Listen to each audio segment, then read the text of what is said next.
क्या भरोसा है जिंदगानी का, आदमी बुलबुला है पानी का।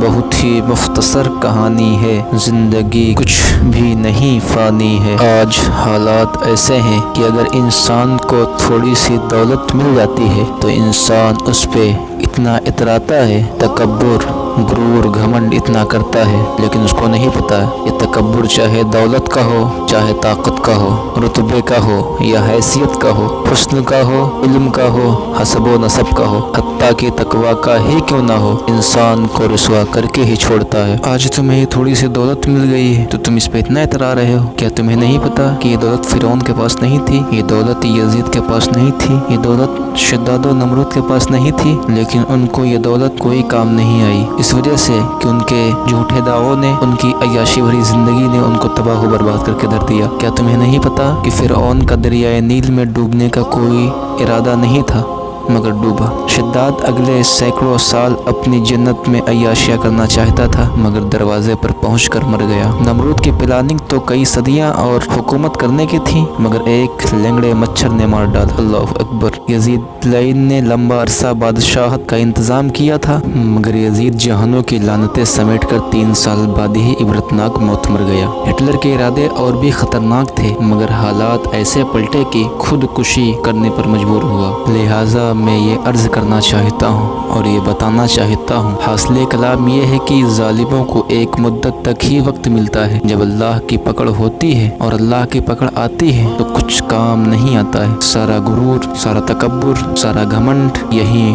पड़ा रह जाता है। इसलिए अल्लाह रब्बुल इज़्ज़त हम सबको बुग़्ज़ व हसद से, तकब्बुर से, किना से बचाए रखे और हम सबको इन तमाम बुरी आदतों से महफूज फरमाए। आमीन या रब्बल आलमीन।